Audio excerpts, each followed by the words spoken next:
Obviously not Dr. Simpson, but I just wanted to give a quick summation. So we've got Dr. Lydia Simpson here, who has been sort of the project lead for the cemetery grant project that we've been working on. We've also got Clellie Peacock, who is their archaeologist over there at New South. Both of them have been working very closely with our staff on the field survey activities. As you know, for the end of each phase, we're doing phased reports as well as updates for the commission. So this is the phase 2 update for you all.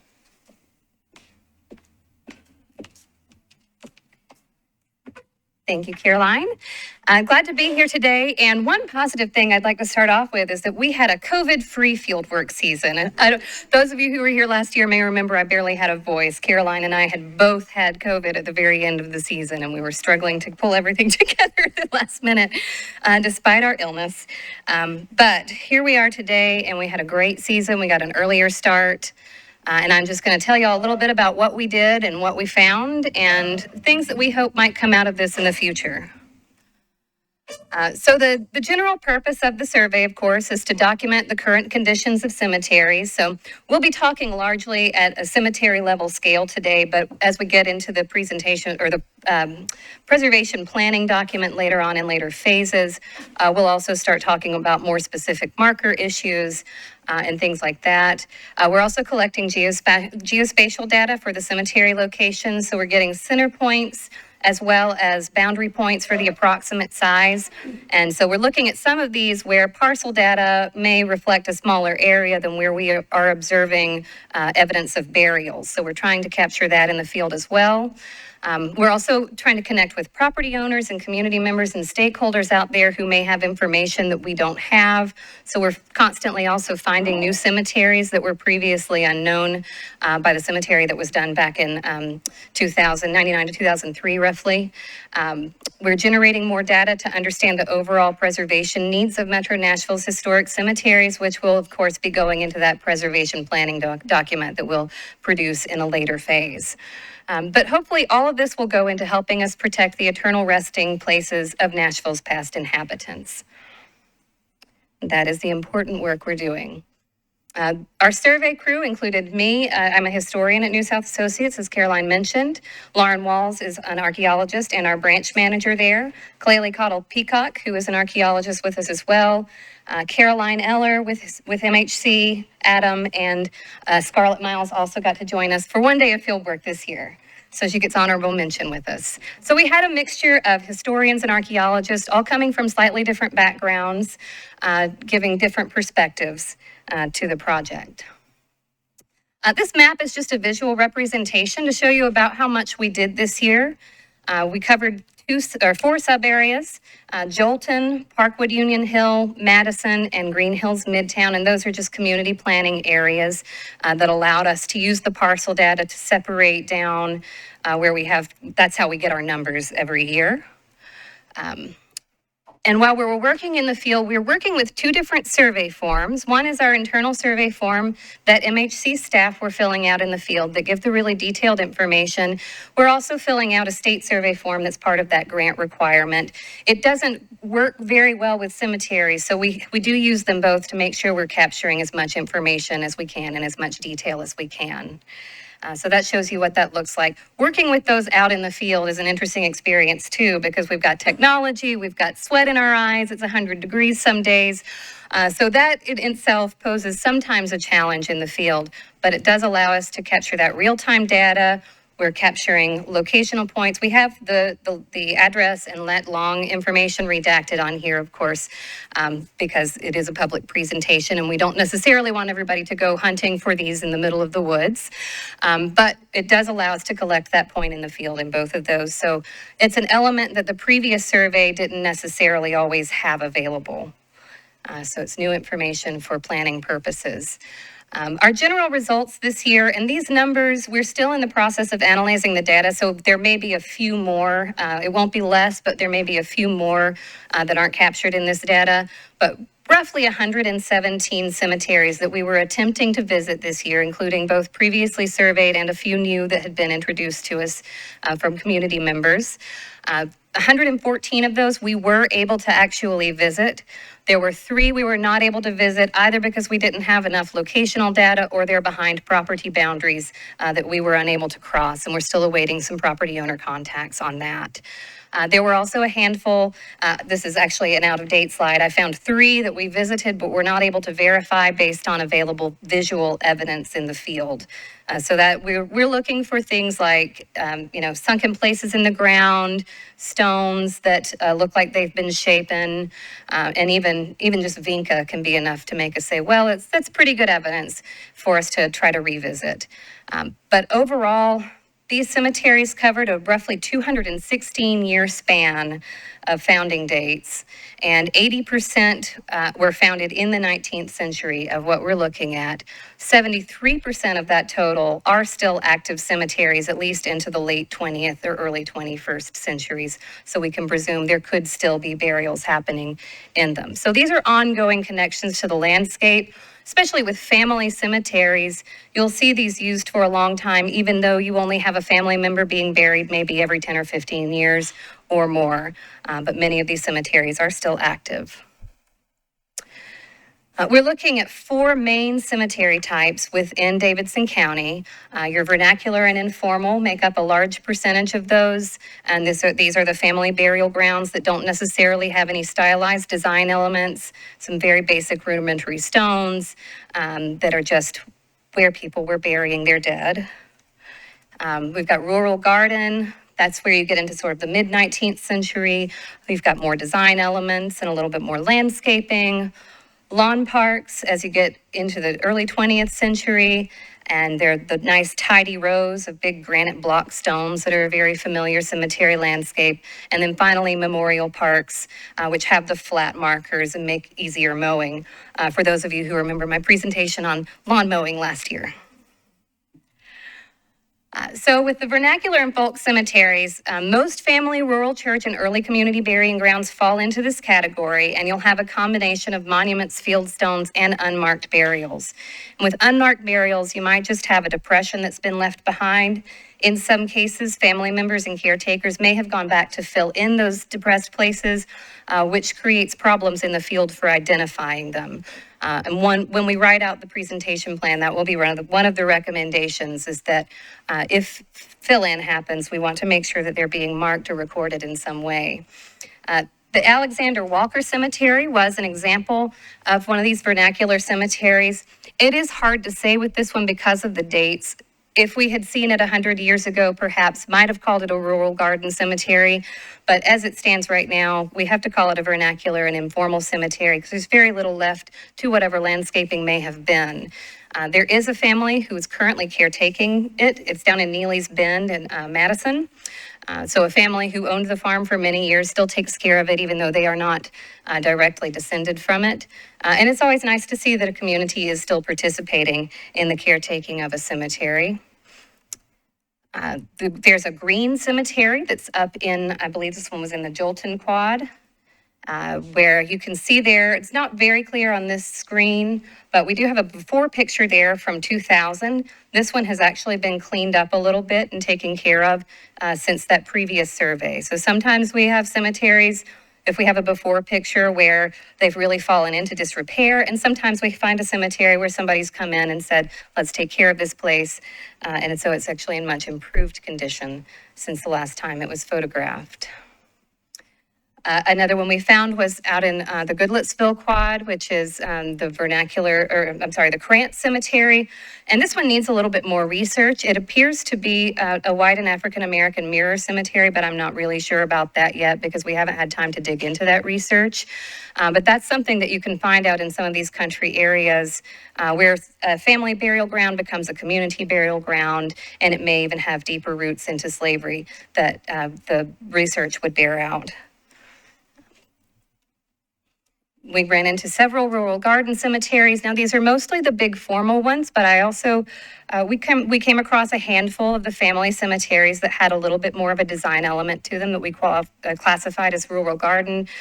These are popular from the early 19th century into the 1870s. And this is a time when you're starting to get more crowding in the urban cemeteries, and they're moving the cemeteries out to the outskirts of town. So Spring Hill Cemetery there in Madison is a great example of a rural garden cemetery. It began as a church burying ground and slowly grew, and a large proportion of it is what we would consider a rural garden. You have stone walls, planted trees, winding paths, and some really lovely design elements there that you can imagine in the 19th century when these were popular picnicking spots. This would have been a nice place to take the family. Compton Cemetery is down in Forest Hills, and it's being taken care of by a family member, and it has been well cared for many years. And you can see there in 1999, it was in good condition, and he's continued to clean the stones. So it's been maintained despite the property itself around it changing hands. It's got a lovely stone wall around it and some very formal stones that are all still in very good condition and legible for the most part. Which, considering that this cemetery dates back to what, I think the earliest stones were 1820s in this one, it's pretty remarkable. Lawn parks are a little bit later. They're the sort of more formal monuments, big granite stones. Those are popular from the late 19th century into the early 20th. They're very organized and linear and uniform. So you see that these are very common throughout the county. St. Lawrence Catholic Church Cemetery out in Goodlettsville is a good example, as well as parts of Spring Hill as it developed over the years, transitioned into more of a lawn park. Or Greenwood Cemetery North that fell into our survey area this year, the African American Cemetery up towards Madison is another great example of a lawn park. And it is newer. I don't know that we found any stones in it that were 50 years old. However, there is a historic section adjacent to it that is one of our not verified cemeteries as of yet. We need to find a better locational data for it. And then memorial gardens are the modern cemeteries with the flat markers, and we did not have a huge number of those because a lot of them have not aged into historic status.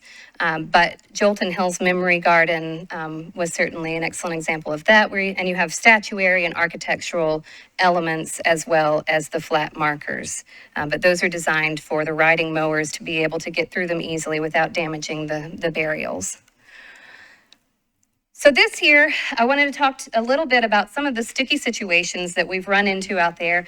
I have redacted some of the information in this discussion, as some of these are ongoing issues being dealt with by municipal authorities. But I just wanted to speak to some of the issues that can come in with care, with maintenance, and with disputes over lands and what's really there and what's not. So we're going to call this one case study number 1. It is down along the Williamson and Davidson County line, just inside Davidson County, and part of it an adjacent section of it may actually fall into Williamson County, but more study would be needed to determine that for certain. But this was one where a family member currently owns the surrounding property and had some markers removed and has attempted to have the cemetery declared gone, no longer there. But we went out and took a survey anyway to see if there was evidence that there might be more there than what was removed. And you can kind of faintly see there in the image the little pink flags. I'll show you a better picture of them. This is an overview shot showing most of the area. I tried to keep the pictures not showing too much identifying information. But you can see it's over quite a large area. And we did find field stones and depressions and what appeared to be a formal marker that had been knocked over and buried somewhat by soil and grass. So there was a lot of evidence that the burial area, which the family members who took us to the cemetery could remember a larger area of burials. They remembered a grandmother removing stones and using them as part of the porch wall. So sometimes family members are the ones causing the destructions, and sometimes they're the ones causing the care. But the descendants who were with us that day believed that this one had been more of a community cemetery, and that perhaps the ancestor who had removed stones was taking the stones of people she didn't like. I don't know. That's a mystery for history, I guess. But we did find evidence there that there is more beyond where the markers were removed. No evidence that burials had been removed, and a much larger area that's probably in need of protection. And it is also adjacent to an archaeological site. So this is an area that's very sensitive and will be watched closely. Another one was also in Forest Hills. This one is a very small parceled out cemetery. And the original Davidson County Cemetery survey only noted 4 burials. And if you can see where the cinder blocks are in the pictures on the screen there, those cinder blocks are marking where there are formal markers that have been laid down with their writing facing up. So you can still sort of see those. These are those burials. They date to the mid to late 19th century. And then we also found depressions, evidence of field stones, and the property owner admitted that they were digging up rocks in the yard, and that the cemetery had been destroyed long ago. So this one is also undergoing some remediation, and we found the far left picture there, if you're facing the screen, was a very, very clear triangular shaped stone that is very classic field stone. The one in the middle there was a field stone where they've started digging around it because the property owner is removing the rocks as they find them. And the far right picture there is a pile of these shaped rocks that we believed to have been gravestones that have been removed. So we didn't run into too much of this last year. This was kind of a new issue that came up in this phase of the survey that really demonstrates how quickly development is impacting our historic cemeteries. But there are also lots of great possibilities out there. Land that is somewhat protected from being developed anytime soon. The Adams-Kimball Cemetery is off of a country lane that runs behind several estates down in the Brentwood area. And it is an African-American cemetery.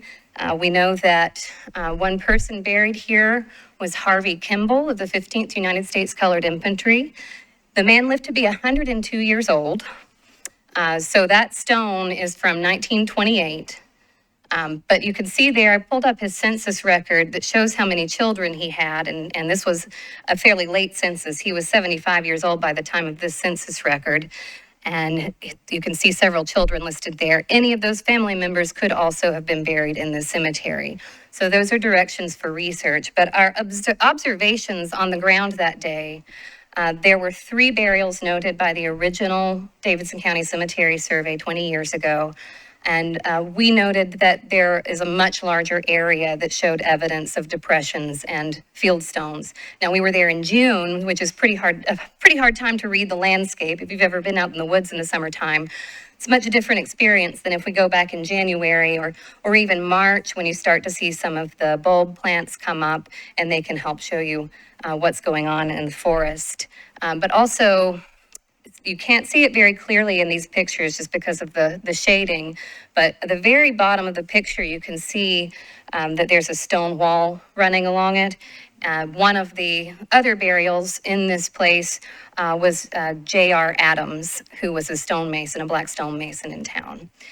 So this one is one where, you know, if we could work with property owners, that there's definitely some preservation that can happen, some stories and some great history that can come out of it. Of one of the cemeteries that is on the verge of being lost just by virtue of vegetation. But that concludes the formal presentation. I hope we have a few minutes left over, and we'd be happy to answer any questions that you have about the survey. Thank you. Yes. A vinca? Vinca, we call it cemetery carpet or cemetery vine. It was very commonly used as a ground covering in cemeteries, and probably for similar reasons as to why we use it as a soil control planting now. It helps keep the vegetation down, some of the animals out, and makes a very clear marking of where the dead are buried.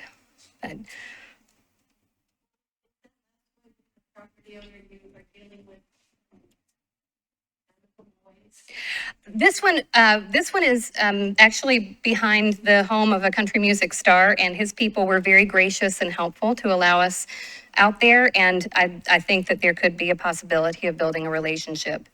But Caroline, I think, could speak to that. She was the one who had more direct contact with them.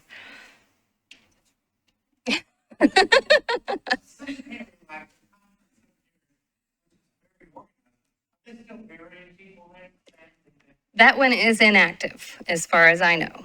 I think the last burial there was probably early 20th century. I was there 7 years ago. I actually missed that field visit this year, but it's very well cared for. Sorry, I think it's late. May have addressed this. Colombian burials. I know that's not in the purview of this project. Can you just speak to that a little bit as to how that differs in fundamental ways? I know that's a really big topic. Yeah. There are plenty of others. I know also Davidson County. Nashville doesn't have. Sure. Well, those were largely not included in the original survey. If people tell us about them, we're going to make a note. We did run into one, mine and Caroline's last day out in the field. A woman who was showing us a cemetery on her property mentioned that she knew of a believed Native American burial site on her property. So that's in our notes for follow-up. Those are generally considered archaeological resources, so they fall under the purview of the Division of Archaeology. But as far as the differences, I would actually, Claley, would you have a thing to, can you speak to that a little bit more? Certainly. So, sorry. Microphone. For that, but Yeah. So archaeologically speaking, during that time period, there were a lot of mound builders. And so there are a lot of mounds that end up being burial mounds. Some of these have actually been documented throughout the Southeast as of plantation families burying their dead on top of the mounds as well, which is pretty interesting. But that's not something that we've encountered so far in this situation. A couple of maybes. Right. But they're pretty distinguishable if the mound is still there. If it's not, you can only distinguish that there is someone buried there if there's no marker.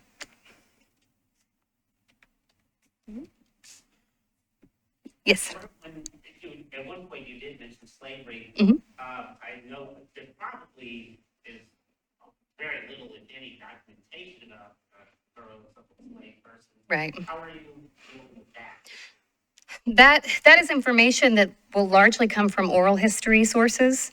So we are actually hoping that that is something that can grow out of this as well, building a methodology for trying to find those, not only to locate them, but to understand how communities, their relationship to other aspects of a community. Where is it in relationship to the plantation house? Are people burying largely their own enslaved people within the plantation, or are these community cemeteries? In Giles County, for instance, there's one called Cinder Hill Cemetery that was in between several plantations where people were taking the dead to be buried, and then it became a historic African-American cemetery after emancipation. So that is the kind of story that we're looking for to understand its relationship to the rest of the landscape. That might help us if we get enough oral history sources, if we get enough community knowledge, it might help us to formulate other ways of finding them as well. Yes. I just wanted to see Fletch right there. I just wanted to say hello and thank you for her for all her. So, Our Lady of the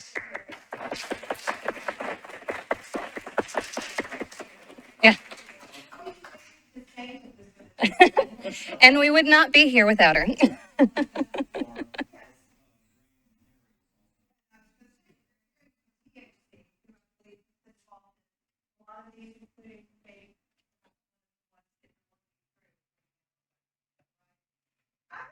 Any question about that?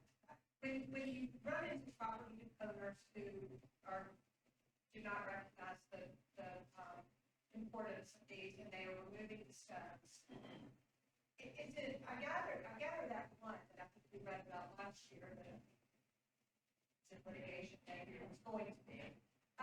If they want to develop it, are they not? I mean, surely they acknowledge that the issue is not just above the ground, correct? I think Caroline might be able to speak to this a little bit more because she deals with the municipal aspects of it more, but in general, there's a lot of sort of, you run into some sort of fly-by-night where they kind of take them out without anybody noticing and hope that nobody's going to pay attention. But if they go through the formal documentation process that would go through like Graham's office, then yes, an archaeologist is going to be taking care of both the above and below ground aspects of it. But even there, we've run into places where, you know, another archaeologist has gone in and misidentified the boundaries, and we're finding burials that are outside of the boundaries of what that archaeologist originally found. So it's very complicated.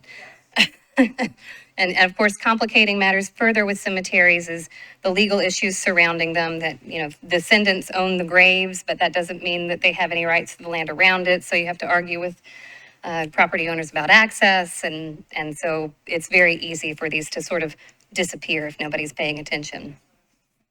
And when I find out, it's not pretty. The bloodhound right there.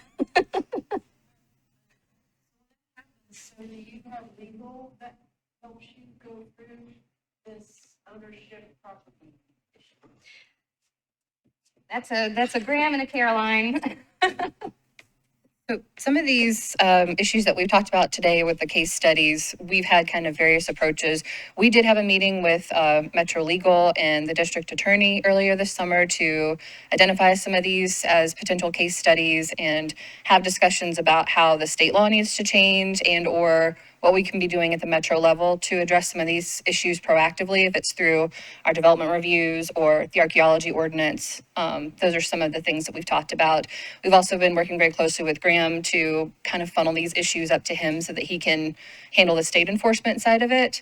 But I think these case studies, as we're catching them, gives us a list to pull from so that once those conversations move towards changing the state laws and getting those a little bit tighter, because they're very kind of nebulous right now, then we have specific instances that we can point to and very specific issues and needs. So that's something to think about. Yeah.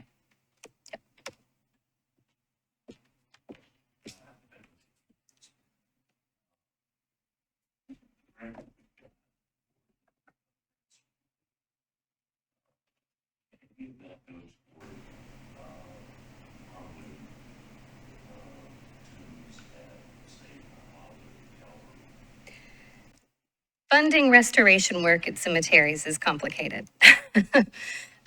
Getting funding for survey work is one thing, but going into individual cemeteries. So one of the ways in which cemeteries can be protected is through like a friends group, such as what the Nashville City Cemetery has.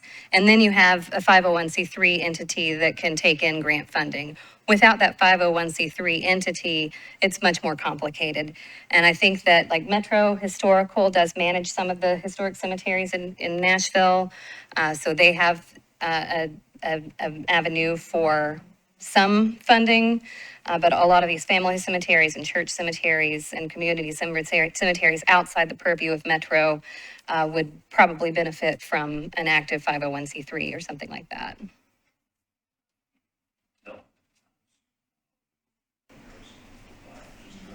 Yeah. All right. All right. All right, any other questions? Well, thank you very much. Thank you all very much for your time and for great questions.